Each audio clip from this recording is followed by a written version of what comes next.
My name is Jack W. Wilson, W-I-L-S-O-N. Okay.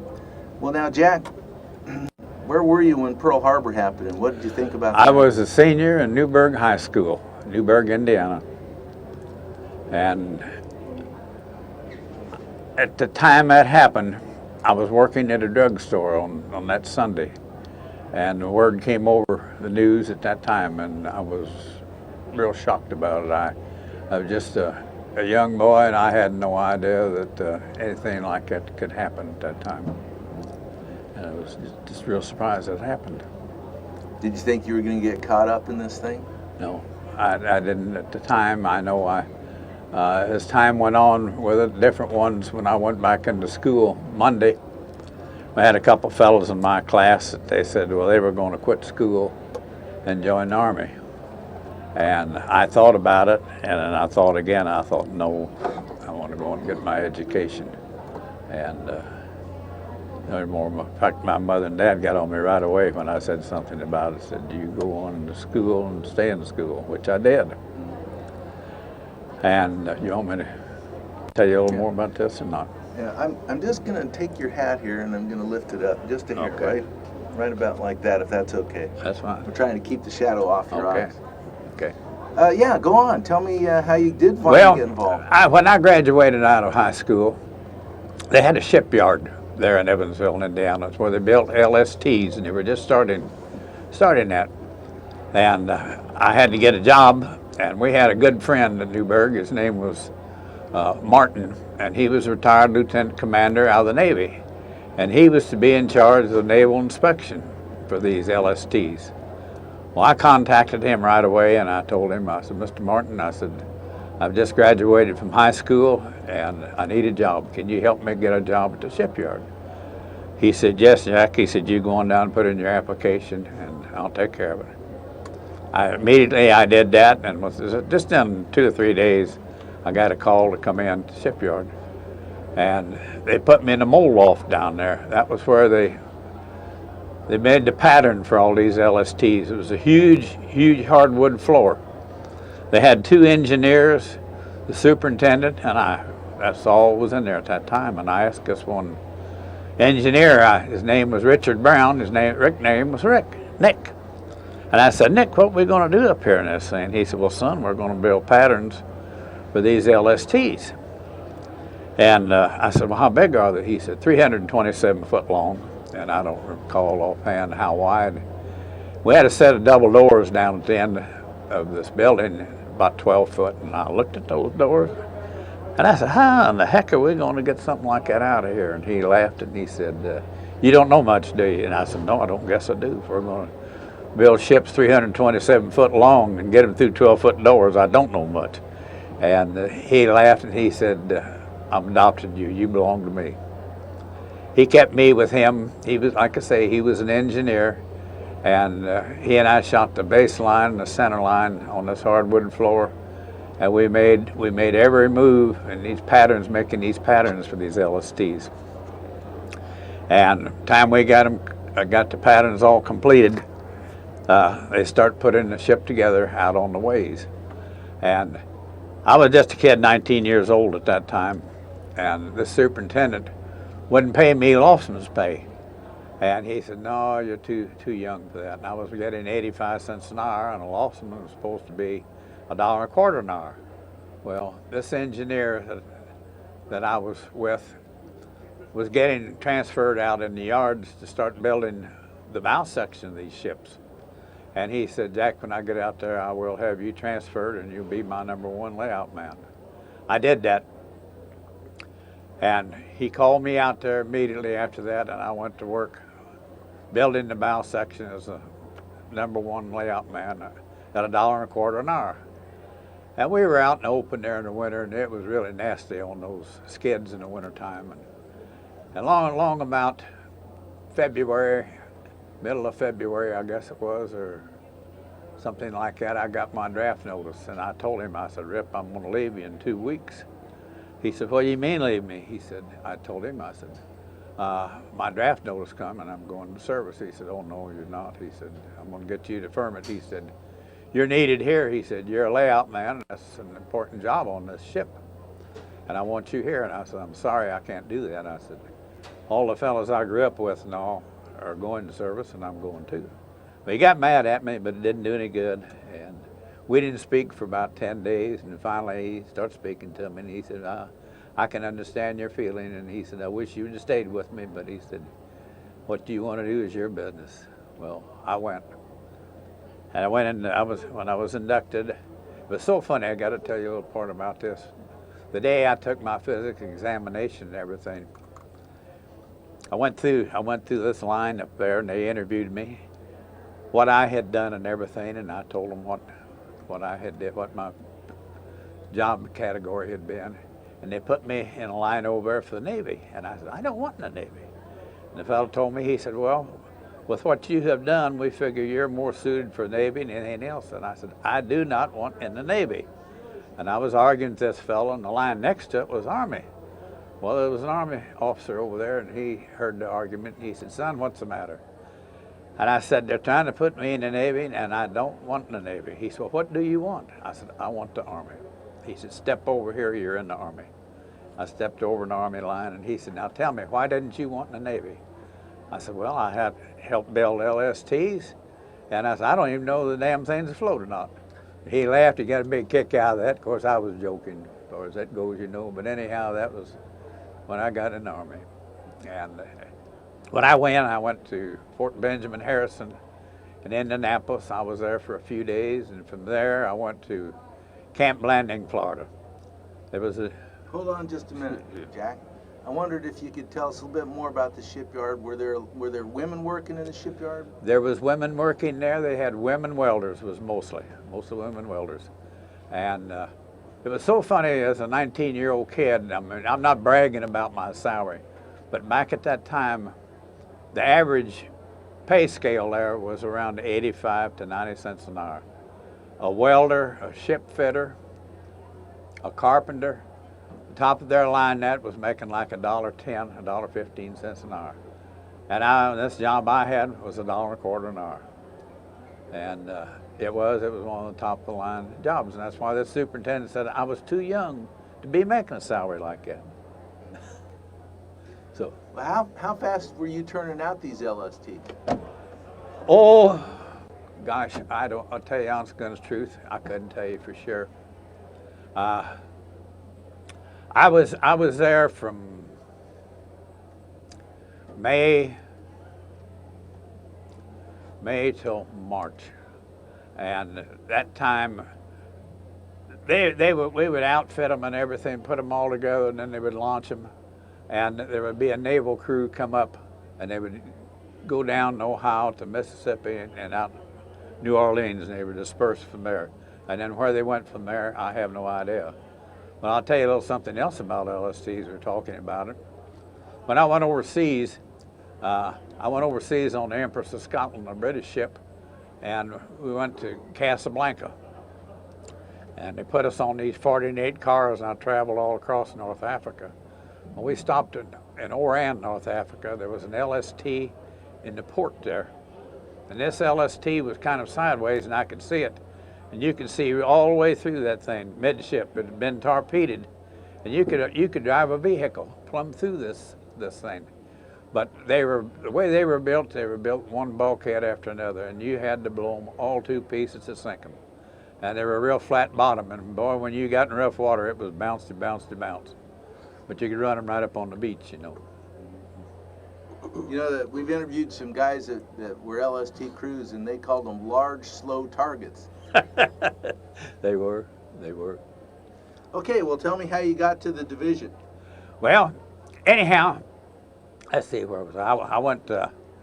You'd gone through Harrison, you were going to Blanding. I took my basic training at Camp Blanding, Florida, with a new outfit, and after that, I went to Camp Robinson, Arkansas, for advanced training, and for there, I went to Fort Meade, Maryland. And Fort Meade, Maryland to Camp Patrick Henry, Virginia, where we loaded on this British ship, the Empress of Scotland. And I didn't know till just recently that this ship we got on, the Empress of Scotland, had been a Japanese liner. and it was based. It was in port in Canada someplace at the time of Pearl Harbor. Well, the British took it over then, and they changed the name from Empress of Japan to the Empress of Scotland, and this was used for a troop ship. And I went over that. We went over it unescorted on this thing from there. But anyhow, after I went all the way across North Africa, the fighting was over in Sicily, and the invasion of Italy had been at Salerno. And I came in about a month after that, I guess. My division, 36th Division, was the one that made the initial landing in Salerno. They were the first American troops to fight on European soil. And they lost about half the people on these beaches. And the 36th Division was an old Texas National Guard outfit. And a lot of those boys in that division went into service when they were 15 and 16 years old. That was back during the Depression when no one had any money. And they said if you were big enough, you were old enough. And I think that was one reason they didn't get kicked back in the ocean there, because those boys had been brought up the hard way and they knew how to take care of themselves. But anyhow, I came in with them at Mount Lungo. That was a hard-fought battle there. Italy had capitulated and they had joined us at that time. Well, they had a few Italian forces in this thing at that time, and they wanted to capture Mount Lungo. And we let them try. We called them the Peacock Soldiers. They had helmets with feathers on them. And anyhow, the Germans slaughtered them on this thing. They didn't make any headway at all, and ended up our division did have to take it. Well, from Mount Lungo, we had several more small engagements. We went down on the Rapido River, and that was one of the worst things that the division was ever involved in, was the Rapido River. I was the number 2 gunner on a 30 caliber machine gun at that time. And this one evening, my platoon leader told me and the number 1 leader there that said there was one of our patrols was across the river, and they were pinned down by Germans over there in the edge of this town of St. Angelo. And they wanted us to start firing, and we had a gun zeroed in for the edge of St. Angelo. Said, start firing to see if you can shut those guns up so our patrol can get out. Well, the fellow was number 1 gunner on the machine gun, started firing, and he got about a half a box through there, and then 2 machine guns start shooting back at us. Well, he was a fellow that was quite a bit older than I, and he had been through the Battle of Salerno and all. He'd been through quite a bit already. And he got down the bottom of Foxhole and wouldn't shoot anymore. It was a pretty bad spot where we were in. Well, anyhow, the lieutenant hollered at me and he said, Wilson, get on that machine gun and start shooting. And I did. And I fired about, off and on, I fired about 2 hours that night. And finally they came in on the phone and said, you can stop firing now, that the patrol, you have shut up those 2 machine guns, and our patrol was back across the river and safe. And the lieutenant told me, he said, Wilson, you're the number 1 gunner now. And I'm not going to mention names, for I don't want any hard feelings. The fellow was number 1 gunner, you're number 2 gunner. So we went on after that, and we made 2 attempts to cross that Rapido River down there. The first night we went down there, the engineers had put up a footbridge, and they had smoke screen out because the Germans had everything zeroed in down there, and minefields were all over the place. Well, we got down to the river's edge. Some of the fellows got across on footbridge, and the Germans knocked the footbridge out.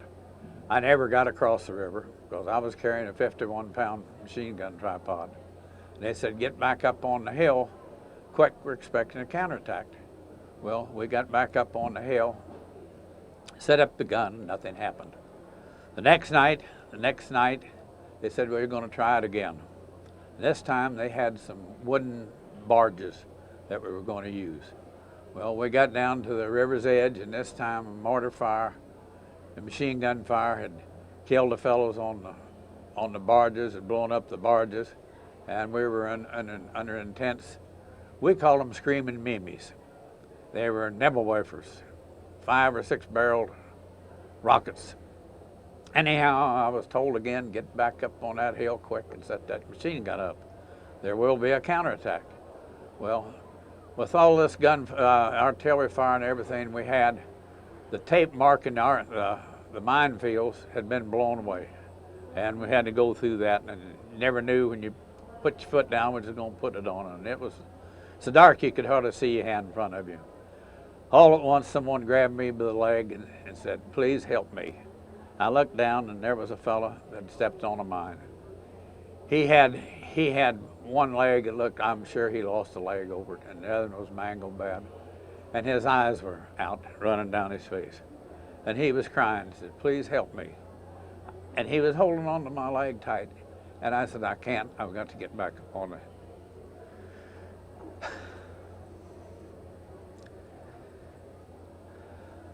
I got to get back up on that hill. Anyhow, I did. And we never had this counterattack. It never happened. But we had several fellows that got across that river that night, and the majority of them never got back again. Old Mark Clark was our commanding general. And we didn't know it at that time, but we were a diversionary force while they were making invasion of Anzio. We were drawing the Germans away from Anzio, and we were the sitting ducks for it. And we were really slaughtered on it. And no one had any use for Mark Clark at all, none whatsoever. And I'll tell you, if he'd have ever come down around that Rapido River, I don't think we'd been bothered by him anymore. But anyhow, after our second attempt to cross that river, and we couldn't, he said, well, you couldn't do it in the daytime, you're going to go in the day. At night, you're going to do it in the daytime. Well, we knew if we couldn't do it at night, we couldn't make it in the daytime. And we knew that was it for us. Our commanding general was General Walker, and he was a fine fellow, and he absolutely refused. He said, I will not send my men across that river anymore. And we didn't go across the river. Later, shortly after that, he was relieved of his command, and he was sent back to the United States, and he was commanding general of Fort Benning after that, in Georgia. Yes, no, not. Yeah, it's in Georgia. Yes, in Georgia. Anyhow, after that, we stayed we left that position, and we were in this. We called it the Purple Heart Valley, and it was the Larry Valley. What was a proper name for it.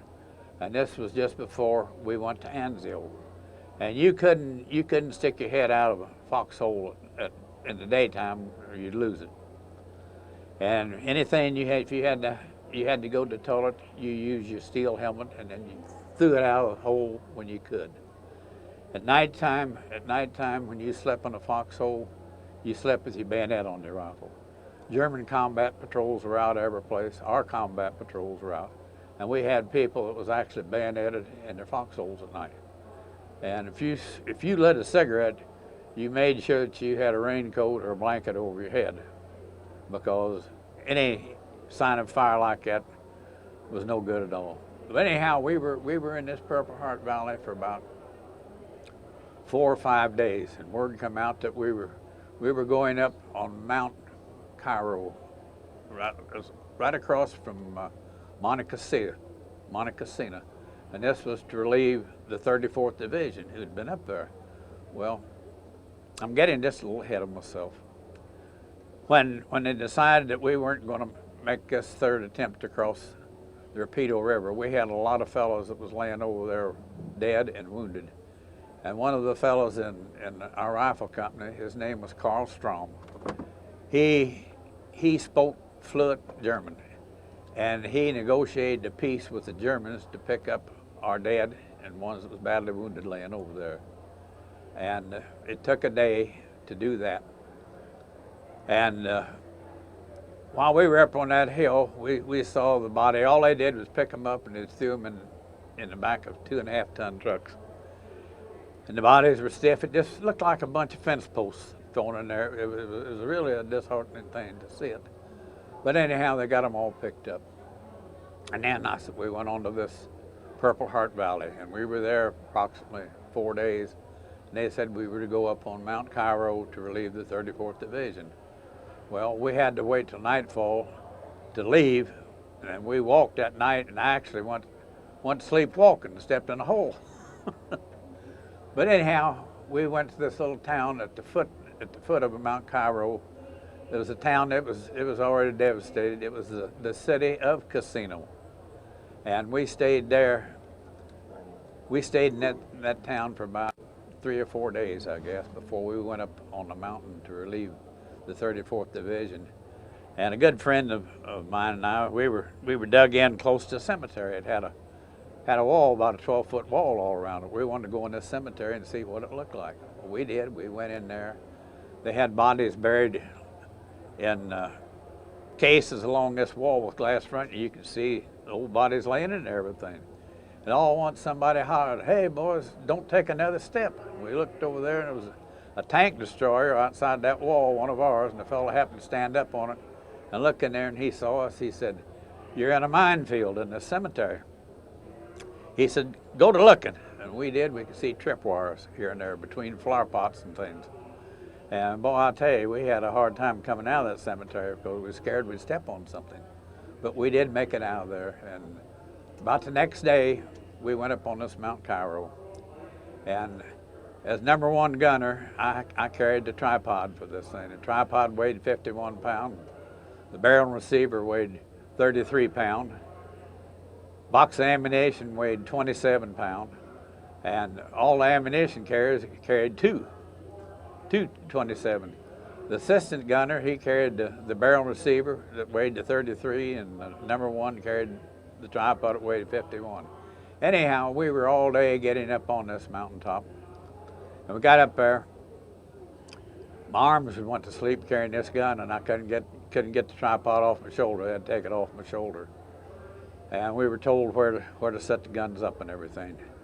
Well, I found a shelf, rock shelf sticking out in a position where they wanted me to set my gun up.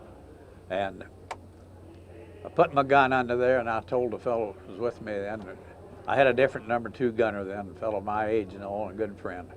I said, "I'll get up here and I'll throw rocks down to you, and you stack them around the gun." Well, I was up on this rock ledge throwing rocks down to him, and a mortar barrage came in.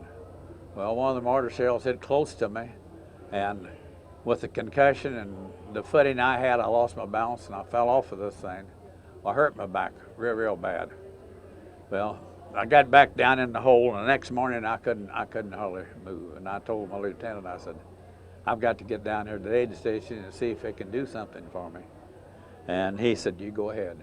Well, I hobbled down that mountain, and I picked up a Tommy gun someplace along the way. I was carrying it. Got down that aid station, the first thing they tried to do was take the Tommy gun away from us. They didn't want no arms in the aid station. I wouldn't give it to them. So, "What are you doing here?" And I told them what happened to me and everything. They said, "Well, where are you bleeding?" I said, "I'm not bleeding. I've just hurt my back." "Get back up on that mountain." And they said, "Wait a minute, we got a phone call just come in." I told them what outfit I was in. Said, "You've got some men up there that's wounded, and we need somebody to take litter bearers up there." So I took the litter bearers back up there. They all had Red Cross armbands on. We got back up there where my outfit was at, and I was helping them pick up the wounded. They had Red Cross armbands on, and I didn't. I had this Tommy gun on my shoulder. Well, that caused a mortar barrage again. This time I got hit. I got hit in the leg above the knee, halfway between the knee and thigh, and what we called a $1 million wound. Well, I could walk, but that was about all. And some of the fellows there said, well, they had brought supplies up shortly before that, and there was mules. They brought them up with mules, and there's some mules over here around the corner yet. They went and got them for the wounded to ride down on and was able to. Well, they put me on one of these mules, and this mule stiffened up, and I slid right down its neck. Put me on there again, stiffened up, down I went again. Well, they said, well, we'll put you on again. I said, no, you ain't putting me on there anymore, because we were up above the clouds, and I could just picture riding down there and that mule doing that and me going off the side. I said, I can't hobble down this mountain. There was another fellow there that had been wounded in the buttocks, and he said, I can't ride a mule anyhow. So he and I hobbled down the mountain together. we got down there at the bottom this time at aid station.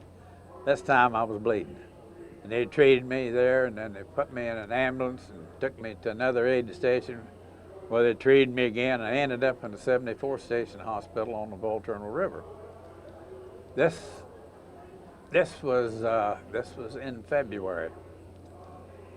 February the 13th was when I was wounded up there.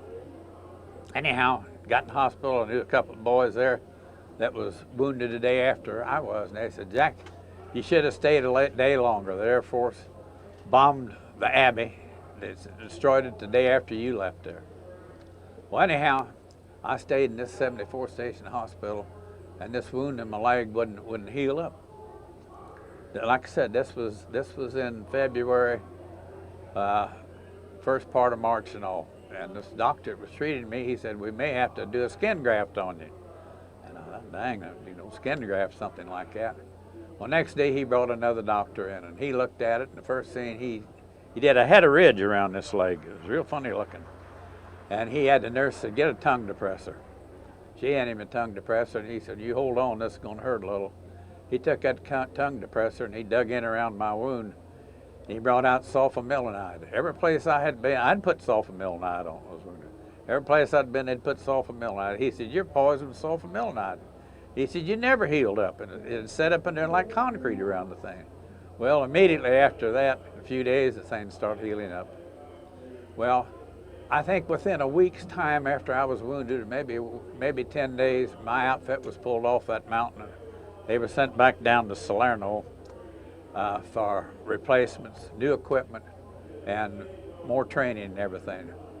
Well, actually, I didn't lose but about 2 to 3 weeks combat with them, being in the hospital, because right after I got back down there, we went up to Anzio, and we were the ones that we made the initial breakthrough at Anzio. Well, I'll tell you something before that. I was in a replacement depot waiting to be reassigned to my outfit. And at that time, we couldn't get replacements. Everything was going to England for the invasion over there. And the guys told me, he said, "You probably never get to go back to your own outfit because they need replacements real bad here for other outfits." Well, they had a fellow that was recruiting for the 1st and 3rd Ranger Battalion, and I was a 19-year-old kid, not too smart, I guess. I thought, well, if I can't get back to my outfit, I want to get in this Ranger outfit. I went over there, was the first sergeant was recruiting for it. Went in his tent, sat down there and talked to him. He said, "Jack, where are you from?" I said, "Newburgh, Indiana." He said, "Well, I'll be damned." He said, "I'm from Evansville." That was 10 miles west of us, We talked a while, and he said, "How come you want to join the Ranger Battalion?" And I told him what I had been told, and he said, "My advice to you," he said, "I'm recruiting for his 1st and 3rd, and he was one of them. He said, "Stay where you are." He said, "You'll probably go back to your own outfit." Well, I did, and within just a few days, I went back to my outfit. Well, when we broke through at Anzio, our division, they infiltrated my regiment through the German lines at night. We infiltrated through there, and we were told, "No ammunition in your guns, bayonet on your rifle, and a hand grenade if you have to use it." And we did get through the German lines on that. Well, we went through this one place, Cisterna, up there. That was where the 1st and 3rd Ranger Battalion tried to break through the lines. And the Germans had them ambushed. They had tanks up on this ridge. And the 1st and 3rd was wiped out. All of them was either killed or captured. I don't think it was over half a dozen of them survived that thing. And I was always so sorry that I hadn't took this first sergeant's name and address in Evansville so I could check on him when I got back home. But anyhow, we did. We infiltrated through, and we broke through. Hold on just a minute. We have to change tapes. We broke through it at Valletta, and we were pushing real good. And we had several sharp combat episodes between there and Rome, and we were among some of the first troops in Rome. And old Mark Clark, he wanted to ride a Jeep in there the first thing, but he didn't get to go. There was some more of us got there ahead of him, and the British was wanting to be the first in there. And that was the main thing. Mark Clark wanted to get in there ahead of the British. There was a strong conflict between Mark Clark and Alexander at that time. It really was. But anyhow, we went on, we pushed on above Rome, and we had the Germans on the run pretty well. We had broke that line, that main line they had there, and they were wanting to go up there and establish another line, and we were having a hard time making contact with them. Well, the outfit I was in D Company, heavy weapons machine gun, we had two machine gun platoons, and each platoon had 4 squads, each squad with a machine gun. And we were assigned to rifle companies. And at this particular time, I was a squad sergeant. And my section was with Company A. And the lieutenant in Company A told me, he said, Wilson, he said, we've got to make contact with these Germans. And he said, I want you to get in a Jeep with a light machine gun and another one of your boys with another machine gun, drive down this highway till you make contact. Boy, that's not a very good assignment. Well, anyhow, we took an air-cooled machine gun, put the windshield down, and stuck the bipod under it, and I sat next to the driver on that. One of my other boys was in the back with a machine gun mounted on a pedestal. We drove down this highway. We got down the highway, I would say approximately 4, maybe 6 miles, and all at once up ahead I saw a flash and heard boom. There was a water can right by my leg on this Jeep, and that water can disappeared. Well, when I saw the flash, I knew what it was, and I started in with my machine gun right at that flash. And the driver was turning the Jeep around the middle of the road. When he got it turned around, my man in the back on the other machine gun, he started with his machine gun. Well, we got on down the road and around the curve, and we were not shot at again. But we were very fortunate. I don't know whether there was a tank or a self-propelled gun up there, but they were expecting the tank to come down that road. And they had an armor-piercing shell on there. And if it had been an HE shell, it would have killed us, you know.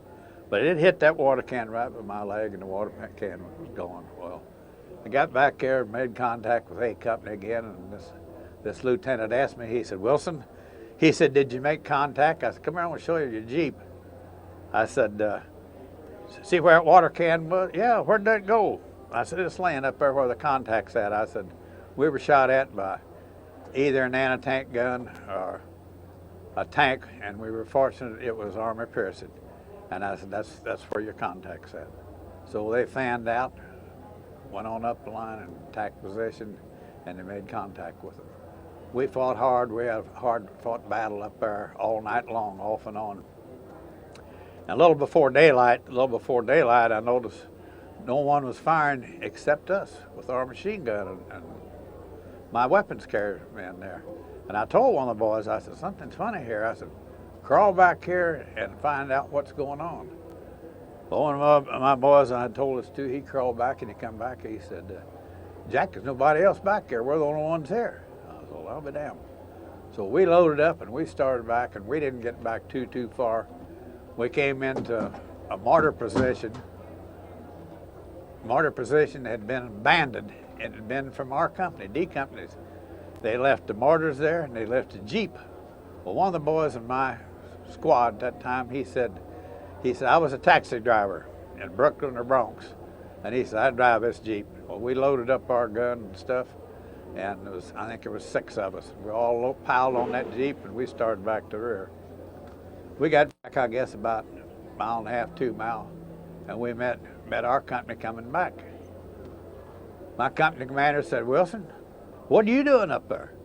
And I told him, I said, we were with A Company, and they were told to withdraw, and nobody told us. We stayed up there. We didn't know any better. He said, well, I will check into that for you. Well, anyhow, some of the boys that came into real close contact with the enemy that night thought we were fighting Japanese. And the way it ended up, there was a whole battalion of Mongolians up there that the Germans had captured on the Russian front and made them fight for them. They'd do that with the Polish or any of them and say, you fight for us or we'll kill your family. And this was a whole battalion of Mongolians, what it was. And after we overcome that, then we pushed on. We went up as far as a place called Sidiveci. And I was given about a 5-day R&R trip on that. Well, my outfit then were relieved, and they went back down around Salerno and Paestum for more amphibious training and new equipment. Well, I spent 5 days in Rome. Me and several other fellows on our R&R, and we reported back down there after 5 days. Well, we were told then we were getting amphibious training. You're going to make an invasion. We didn't know where. Rumors were it'd be over on the other coast and invading Greece. We thought maybe we were going to Greece at that time. We had no idea. Well, anyhow, I was made section sergeant at that time, and that was 2 squads I was in charge of. But anyhow, my lieutenant asked me, he said, have you had any training in high explosives and things? I said, well, not really. It's all been on machine guns and sidearms, personal weapons like that. He said, I want you to take some training in heavy explosives. And I did. Went in there, we used these quarter pound charges, knew how to cut a tree in two, and beehive charges to dig a hole with, Bangalore torpedoes to blow barbed wire and all. Well, when we loaded up on, getting ready to load up on the ship, he told me, he said, you're the Bangalore torpedo man for this invasion, which I was.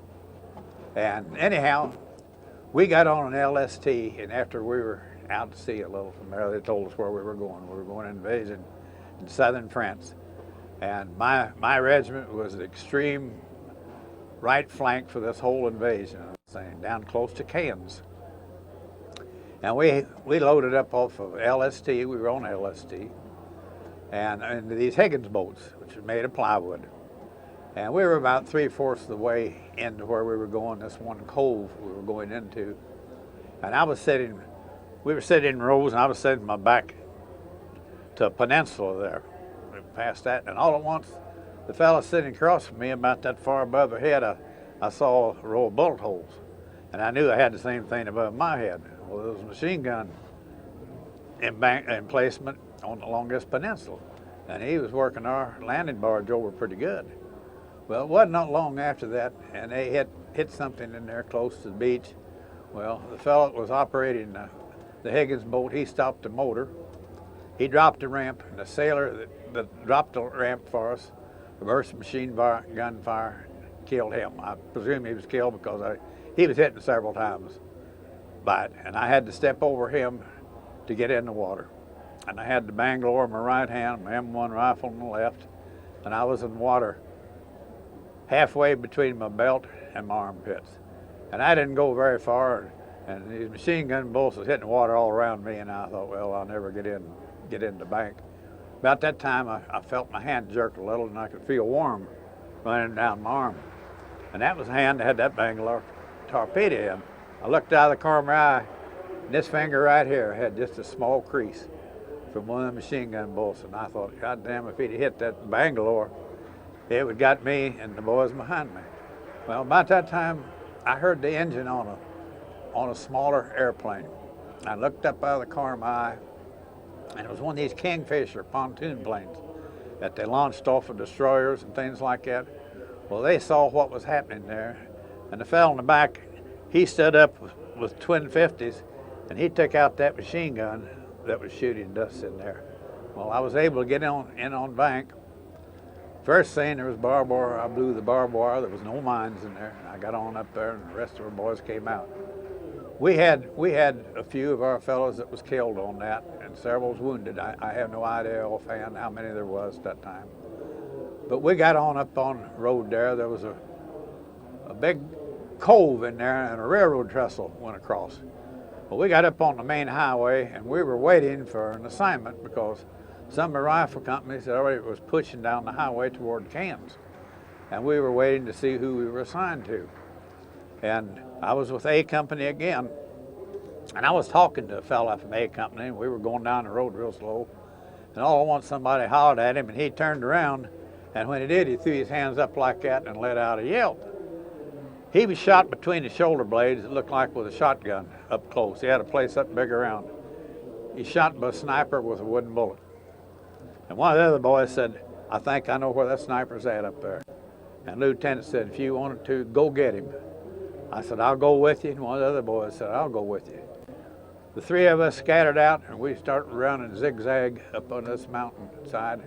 We got about halfway up there, and this German sniper come out with his hands up, "Comrade." He surrendered. Well, we went on up there, and we shook him down, and he had wooden bullets on him. All three of us shot him. We took some wooden bullets back down there and showed to the lieutenant. Said, "We got your sniper, and here's one." He said, "If I'd have been with you, I'd have shot him too." Well, anyhow, we got back on the highway, and we were going on in down to Cairns. And we were told, said, "Don't touch anything." There's a bunch of real beautiful homes all along the seafront there. They had fences and archways and everything. And they said, "Everything around here is booby-trapped."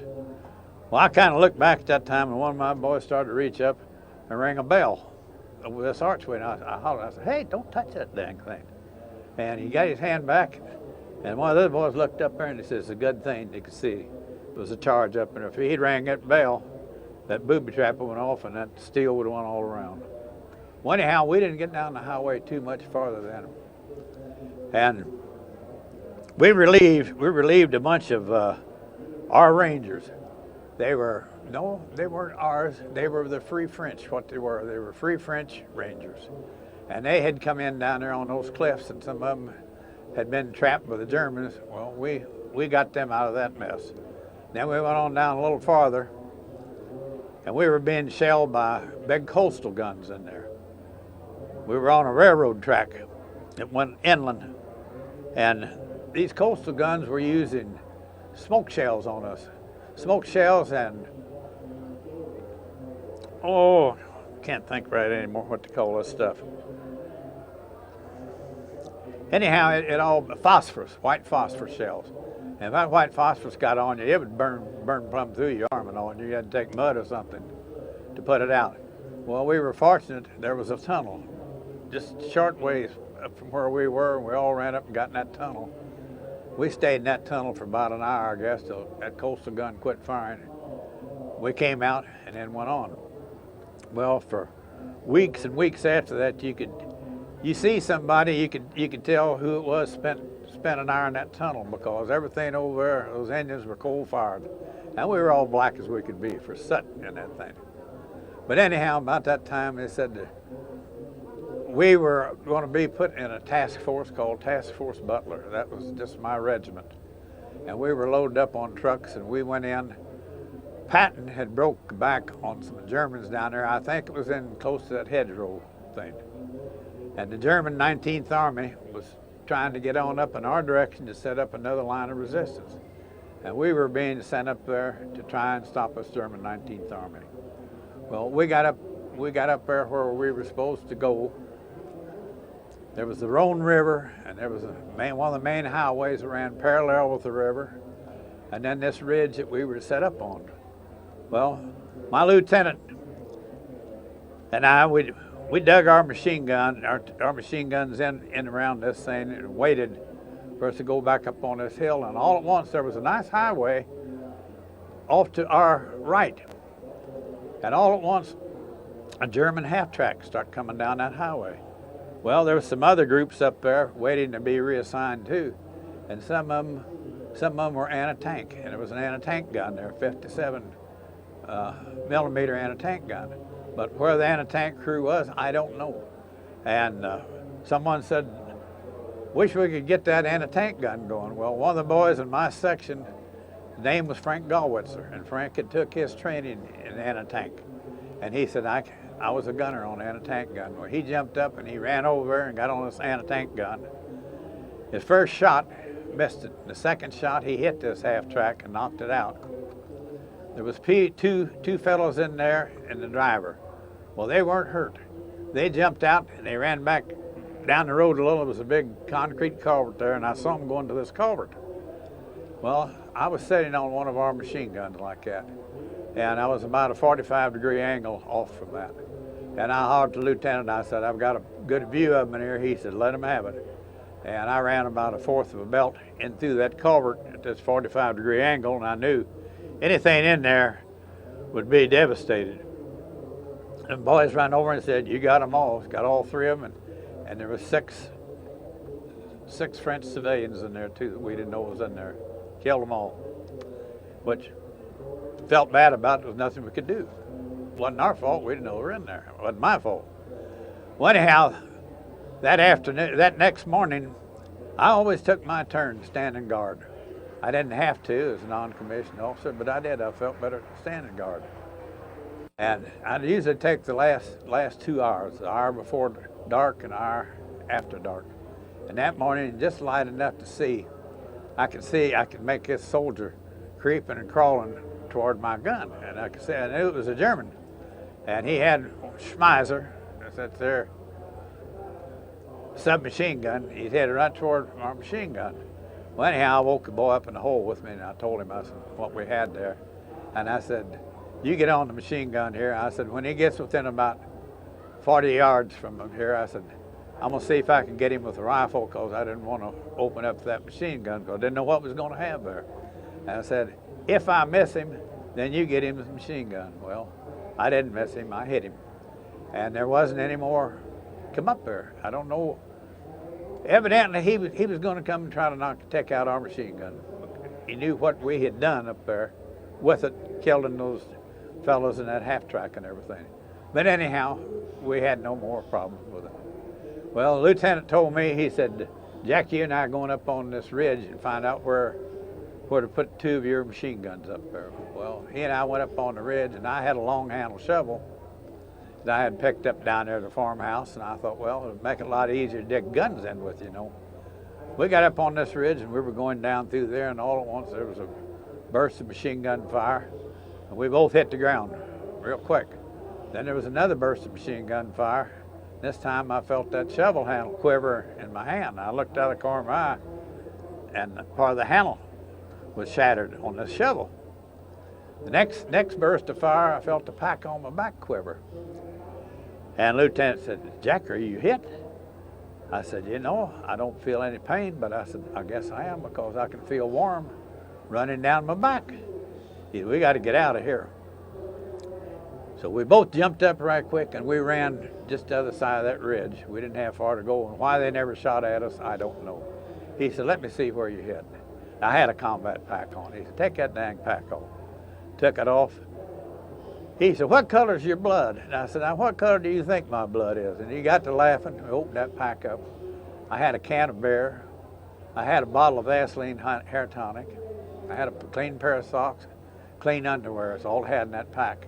Well, just before we made the invasion, they gave us 6 beers, and I'd saved one for a special occasion. Well, I never got to get it. That machine gun fire had riddled all of this stuff. Well, anyhow, we were fortunate neither one of us was hit. Well, we went back down the ridge a little farther, and we found where we wanted to set these 2 machine guns up. And I went down and got boys on my section and dig in and everything. But this time, the Germans were starting to come down this highway. The Air Force was working them over real good. Our mortars was working them over, and the artillery was. Well, we started in with our machine guns, and we were really tearing them up. And all at once, I noticed this German half-track that was similar to the one we had, with 4 20-millimeter anti-aircraft guns on. He pulled out a line there right in front of us. It was lined up, and I told the boys, I said, get off these guns and run real quick to the backside of this ridge. I said, that guy's going to try to work us over.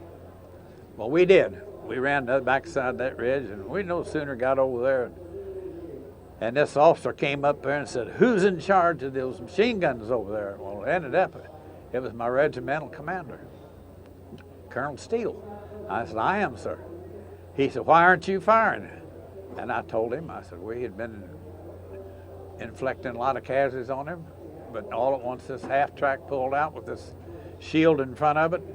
And I said, I knew we couldn't harm them, but I said, those 4 20-millimeters would wipe this out pretty quick. A bunch of damn yellow bellies. He went over and got on one of our machine guns.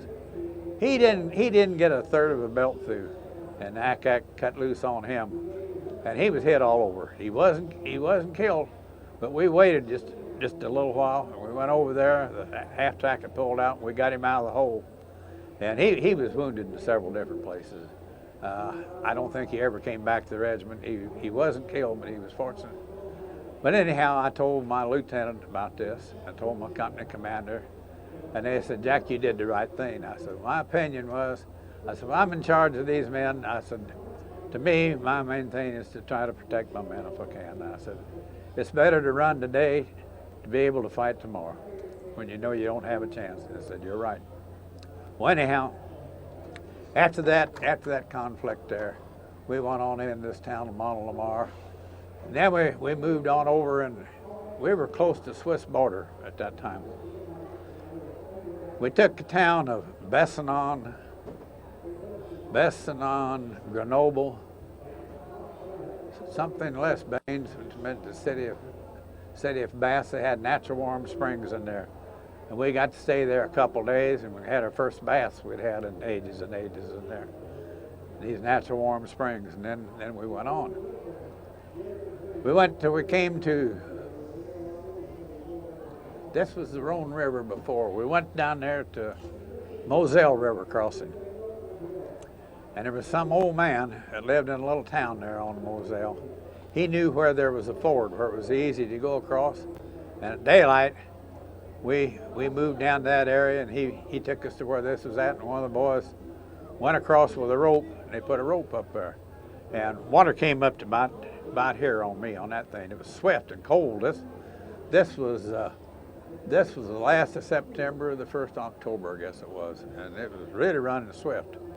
Well, at that particular time, we were carrying air-cooled lighter machine guns. We got across the river, there was an old barn over there. And the way they made these barns over there, they would be stone on two sides, one end would be wood, and a lot of times they would build their house onto that end. Well, there wasn't no house there, just that wooden end. Well, company commander told us also, get in this barn till we get assignment what we're going to do. We all went in this barn. We were cold, we were wet, and all at once a machine gun up on that hill started shooting in the wooden end of that barn. Them bullets ricocheting back and forth inside this thing. Well, I was wet, I was cold, was in a foul mood, and I said to the lieutenant, I said, I'd like to take one of these light machine guns and slip out this door down here and see if I can pinpoint that guy and put a stop to this. And he said, you go ahead. And one of my boys said, I'll go with you, Jack. And he grabbed up a box of ammunition, and I grabbed the light machine gun. We slipped out that end door. There was a lot of heavy brush up there. Nothing real big, but stuff about 7 or 8 foot tall. And we worked our way part of the way up this hill. And we stopped, and we heard another burst of machine gun fire. I knew approximately where it was at. Well, we moved up a little farther, and we heard it again. Then we moved up a little more, and the third time this guy fired, I knew just about where he was at. I could pinpoint it. And I set my gun down there, and I ran about a half a box of ammunition right into where I figured that gun was at. We went up over. I told this boy, I said, you stand there with your carbine and cover me. I'll take this light machine gun and see. Well, I had took the machine gun out. I had killed a gunner who was on it, and he'd had somebody with him, and this guy had been wounded, and he was able to get away. I could see his blood trail going on up the hill. Well, I took my machine gun, and I disabled his, went back down. I told the lieutenant, I had this guy's cap, duckbill cap, and I've still got it, in fact. I showed the lieutenant, I said, there's the guy that was shooting at us there. Put a stop to that. And he said, well, I'll give you a nice citation for that. I never did get it. Anyhow, we went on into that, and it wasn't too long after that my platoon sergeant, name was Philip DeRiggy. He was a little fella. He was a coal miner from West Virginia, and he wasn't very big, but he was all man and a really good platoon sergeant. He took a real bad hit up there, and I didn't know at the time, but found out later he died from it. Well, they made me platoon sergeant at that time. Well, we moved on a little farther, and there was a town up there we were to take. Befontaine. Befontaine was the name of it, and Bruyères. Well, we didn't know at that time that the Japanese-American boys had been attached to us, this 104.42. Well, we were to take the town of Bruyères that next day. And then all at once that night they came back and said, no, the Japanese-American boys are going to take it. You go up on this hill and you take over their positions. You won't have to dig foxholes tonight. Well, that sounded good to us. We went up there, but hell, we had to dig them anyhow because those guys were little. We had to enlarge them. Well, anyhow, they had a hard-fought battle down there on that thing. And and they took Bruyères. Then they took another town we were to take, Befontaine. And about that time, we had a town by the name of St. Aim we were to take. Well, we took that, and we were expecting a strong counterattack. The lieutenant told me to take a section of machine guns down on the edge of the town and set them up real quick to stop this counterattack. Well, as I went down this street, there was a stone wall there, and I went around the corner. As I went around the corner, there was a tank up on that hill someplace I didn't know about. Well, he shot directly at me, and that shell hit this stone wall above my head, and I was probably 15 foot from it, I guess, and this hit. Well, it knocked me out cold. Fellas thought I was dead, and they went on down and set the guns up and everything. Well, the counterattack never did happen, but I was knocked out for about 10 minutes. When I came to, I had blood coming out my ears, out my nose. I had a horrible ringing in my head. Rifle I had in my right hand, the stock was shattered on it. I had a pair of binoculars over my spine, my back. There was a piece of shrapnel that big in my binoculars, which would have been in my spine if it hadn't been for binoculars. And Lieutenant said, "Well, Jack, how you doing?" I said, I'm sore, I hurt all over, and I'm having a hard time hearing and all. I said, I guess I need to go on sick call. And he said, if you're not hurting too bad, he said, wait a day or two, if you can. And he said, we're needed real bad. And we had very few non-coms at that time. And I had just been made platoon sergeant. I said, okay, I will. Well, we went off on this attack there in the Vosges Mountains. We broke through the German lines at that time. It was the same German 19th Army that we had to stop down there on the Task Force Butler. Well, we broke through. My outfit broke through, and we were about 5, 6, maybe 7 miles behind the German lines. And we realized that there was no one behind us. The Germans had closed the line up, and our people couldn't break through again. Well, we formed a circle up there, dug in and everything, and we were pretty low on ammunition, food, and medical supplies at that time because we'd had a hard fight getting up there breaking through this thing. Well, our 142nd Regiment tried to break through to us, and they couldn't. And I found out later on that one of the boys from my hometown that I grew up with, he had been a platoon sergeant, and he was killed trying to break through for us up there. His name was Harold Barnett.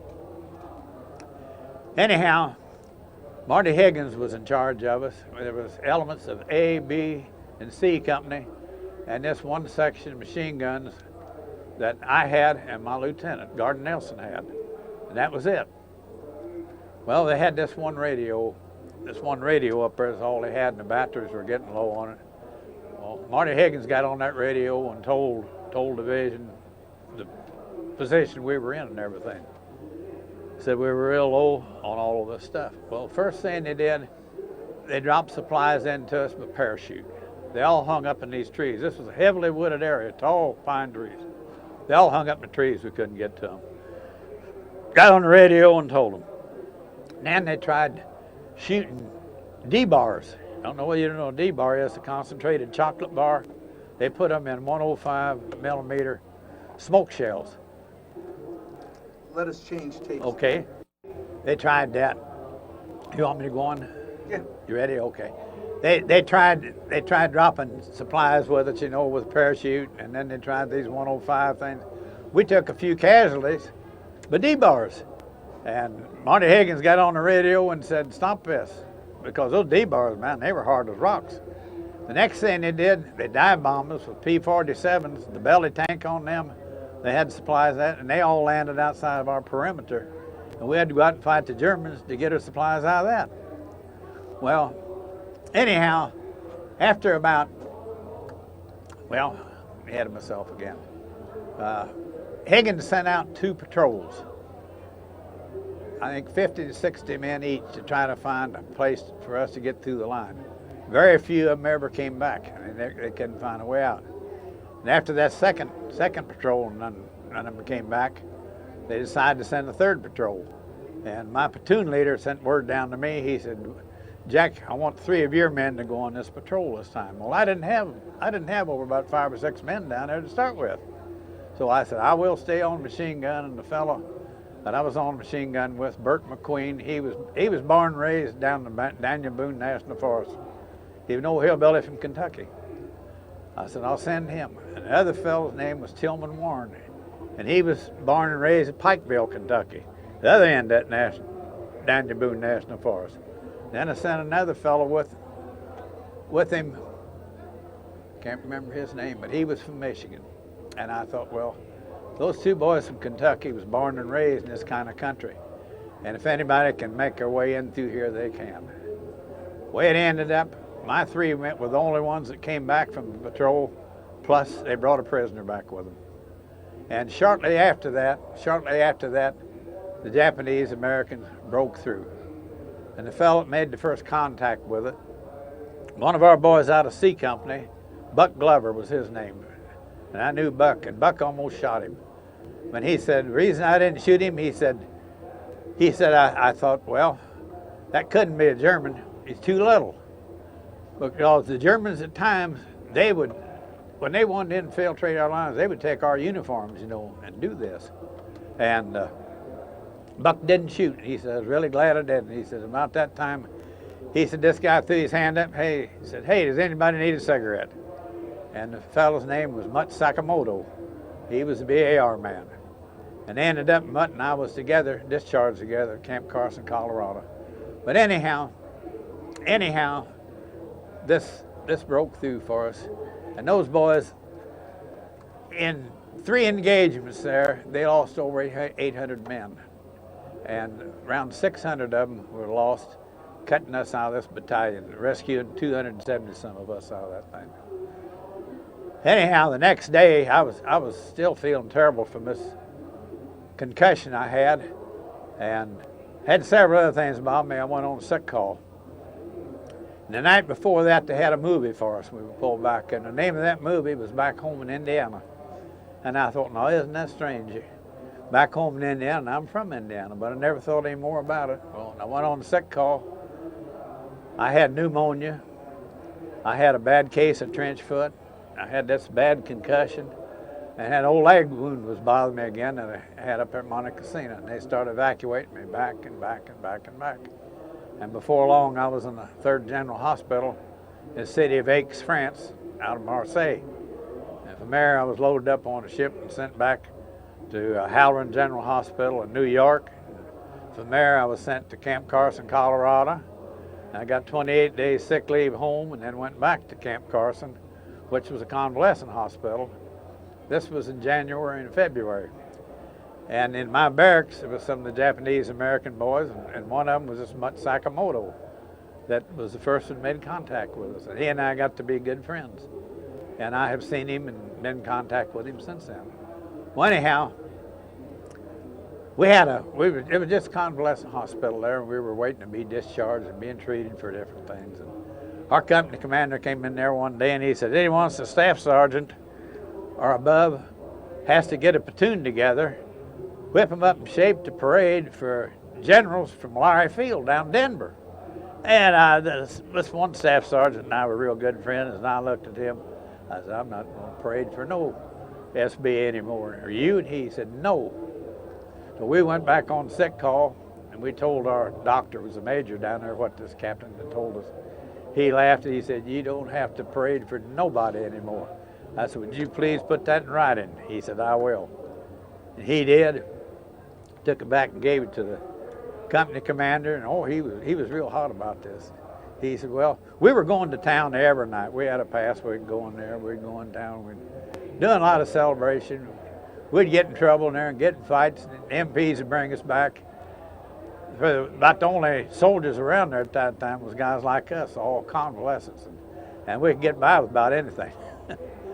But anyhow, they'd bring us back to camp, and the company commander said, well, he said, you're going to do something. So he made this buddy of mine, Earl Rothermick was his name, supply sergeants. Well, that was a big mistake, because every day people were being discharged, and they'd go through the line, turn stuff in, and say, I wish I could take this on with me. Let's take that. It was maybe part of a uniform, all junk, you know. Take it home. There was no record on it. Gave it to him. Well, what do we owe you? You don't owe us a thing. Well, we'd like to get you something. Well, bring us a bottle of whiskey. Back at the time, Three Feathers, Guggenheimer, and Southern Comfort, and Old Rum. That was the main stuff. Well, it ended up, we had a Foot Locker. It was almost full of that stuff. And Earl and I were drinking every day, and we'd pretty well lit up every day. Company commander would come in there, and he'd fuss and cuss. And this one day, he brought a child pup dog in there for us to look after. It wasn't about that tall. Well, we weren't too happy about that. And one day, Earl and I was sitting there. We were both about half shot. And we said, wonder if we could get that pup drunk. I picked up the pup and held it, got a tablespoon. Earl got a bottle of that old rum out. After about the third tablespoon of that rum, you didn't have to get a spoon anymore. We pour it in a pan, and that dog would drink that rum. A couple of days later, the company commander came in there. I was drunk. Earl was drunk. The dog was staggering across the floor. Company commander said, "Ah, damn," he said, "bad enough you guys are alcoholics." He said, "You made an alcoholic out of my dog." And I got my discharge within a week.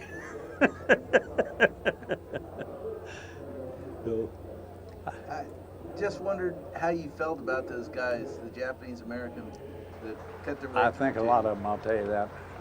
I always thought, I said, to me, they were the finest soldiers in the American Army. They took more casualties. They received more commendations than any outfit that fought for the United States Army, outfit their size. They did. And the thing that got me with them was the 442 itself was made up. Most of those boys that come out of these concentration camps. They went in there and they said, well, if you want to fight for the United States, you can come out of this concentration camp. And I'd say probably 90-95% of them did. Well, they had something to prove, and they proved that they were good Americans. And if they would have told me that, if I'd been in a concentration camp, I'd have told them probably where they could have put it. They were fine people, and they still are. And I've been to 2 of their reunions. I'm an honorary member of their outfit. This is their, and they made me. I went to their 50th reunion in Hawaii, and they had about 2,000 people there that final evening. And when it was about over, they said, well, Jack Wilson, come up to the podium. I thought, I wonder what they want me up here for. Well, I went up there.